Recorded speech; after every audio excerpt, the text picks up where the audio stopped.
বিশিন চাষ বিজ্ঞানসম্মত চাষ। সাবস্ক্রাইব করুন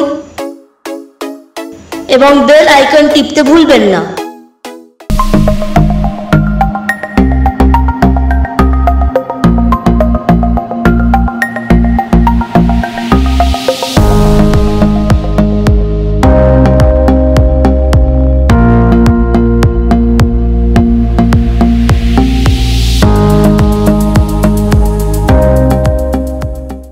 আপনার নাম কি?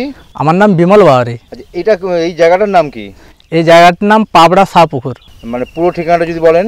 পুরো ঠিকানাটা শাহপুকুর পাবড়া, মানে পাবড়া এলাকা আর কি, মৌজা। আর শাহপুকুর জেলা বাঁকুড়া। এই যে জায়গাটা দাঁড়িয়ে আছে, এটা কতটা জায়গা হবে টোটালটা মিলিয়ে? এই জায়গাটা কিছু না হলো 5 একর। এখানে তো আপনি এই সমস্ত ফার্মটা দেখাশোনা করেন। হ্যাঁ। তা এখন আপনাদের এই পুকুরের সমস্যা কি আছে?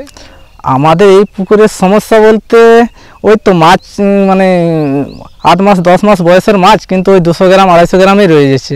সেই মাছকে আমরা এই মানে বাড়ানোর জন্য এইগুলো ব্যবহার করব ভাবছি। এখানে তো বর্ষাকাল ছাড়া জল থাকে না? না, বর্ষাকাল ছাড়া জল থাকে না, গ্রীষ্মকালে থাকে, কম থাকে। কিন্তু এখন আমরা পুকুরটা কাটাবো ভাবছি আরও ভালো করে।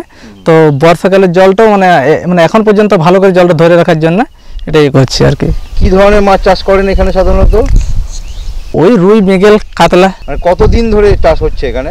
এখানে আমরা তো এরকম মানে বাংলা চাষের মতন চাষ করি, মানে ওই কিছু না, শুধু মাছ এনে মাছ ফেলে দিলাম বাস, তারপর 1 বছর হলো, মানে বছরের শেষে মাছ ধরে উঠিয়ে বাজারে বিক্রি করে দিলাম। তো ওই কেউ 200 কেউ 100 এরকম মাছ হলো, কেউ হয়তো আবার আপনার ওই 700-800 হয়ে গেল। তো তাতে হয়তো এই এত বড় 5 একর জমিতে হয়তো ওই 5 কুইন্টাল থেকে 6 কুইন্টাল মাছ ধরতে পারি, তার বেশি পারি না। তো এইসব ইউজ করে দেখতে চাই আমরা যে কত মাছ ধরতে পারি। তাও এটা কত বছর ধরে করছেন এরকম? এরকম আমরা আর কি 10 বছর করছি। মানে 10 বছরও এর চেয়ে বড় মাছ তৈরি করতে পারেন? না না। এমনি মাছে কি কোনো রোগ টোগ হয়?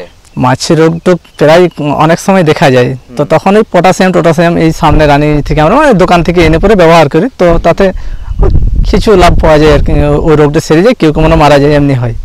কি ধরনের খাবার ইউজ করেন আপনারা? আমরা তো খাবার এরকম আগে তো কোনো ইউজ করতাম না, এই কিছুদিন হলো চিড়া কুড়া এইসব ইউজ করি আর কি। চিড়া কুড়া, গুড়, বেসন এইসব। মানে এইসব খাবার দিয়েও আপনারা কোনো রকম মাছ বড় করতে পারছেন না? না, এইসব খাবার দিয়েও আমরা মাছ কোনো রকমই বড় করতে পারছি না।